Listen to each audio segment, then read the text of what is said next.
खबर शुरू करने से पहले एक जरूरी सूचना। कानपुर के बाद झांसी में जमने वाला है लल्लन टॉप अड्डा। देश दुनिया धंधे पानी की बातों से लेकर राजनीति पर चर्चा, सब कुछ होगा यहाँ पर। कब? 24 अक्टूबर दोपहर 3:30 बजे से। तो इस रविवार जरूर पहुंचे झांसी के मुक्ताकाशी मंच पर और शामिल हो जाएं इस वन ऑफ अ काइंड उत्सव में। अब चलते हैं खबर की तरफ। घर के सामने बगीचा होने का सपना कौन नहीं देखता, कौन नहीं सोचता कि उस बगीचे में बैठकर नरम घास पर पैर फेरते हुए दिन को बीतता हुआ देखें। कलमवीरों ने इस पर किताबें लिख दी हैं, कवियों ने अनेक कविताएं, लेकिन ब्रिटेन के एक व्यक्ति के साथ कुछ ऐसा हो गया कि शायद अब वो जिंदगी में कभी बगीचे में नहीं बैठेगा। इस अंग्रेज के लिए बगीचे में बैठने का अनुभव लाइफ टाइम हॉरर में बदल गया है।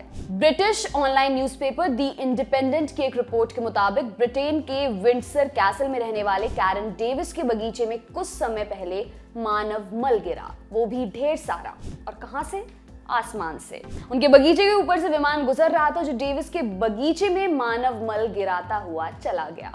बीते जुलाई महीने में हुई इस घटना का जिक्र डेविस ने हाल ही में एक मंच पर किया। वो Royal Borough of Windsor and Maidenhead के विमानन फोरम पर क्लेवर वेस्ट, इंग्लैंड का एक इलाका, और उनके काउंसलर के तौर पर पहुंचे थे। चर्चा के दौरान कैरन डेविस ने बताया कि वे अपने बगीचे में खड़े हुए थे, तभी ऊपर से गुजरते हुए एक विमान ने इतना ज्यादा मानव मल गिराया था कि उनका पूरा बगीचा, उसमें लगे बड़े बड़े छाते और खुद डेविस मल से सन गए थे।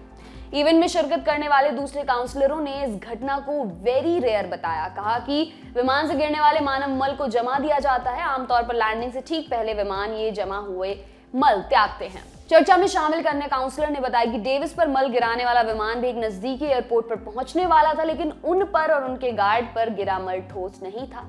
अब कुछ भी कह लीजिए, डेविस पर जो बीती है वे वही जानते हैं। अब आपको बताते हैं कि भारत में क्या कोई इस तरह का मामला सामने आया है या नहीं।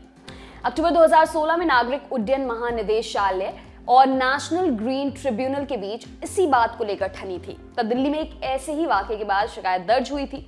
एनजीटी के फटकार लगाने के बाद डीजीसीए ने एयरलाइंस को एक सर्कुलर जारी किया था। इसके मुताबिक उड़ान के दौरान विमान से मानव मल नीचे गिरता है तो 50,000 रुपए का जुर्माना भरना पड़ेगा। वहीं डीजीसीए ने एनजीटी को कहा कि वो इस आदेश को लेकर मजाक का पात्र बन गया है, क्योंकि बीच हवा में विमानों के टॉयलेट से मानव मल गिरना नामुमकिन है। आमतौर पर विमान में लगे टैंकों में सीवेज जमा होता है, जिसे विमान के उतरने के बाद फेंका जाता है, लेकिन कभी कभी विमान से मलमूत्र का रिसाव हो जाता है। विमानों से इस तरह मल गिरने की घटनाएं भारत समेत कई देशों में रिपोर्ट हुई हैं।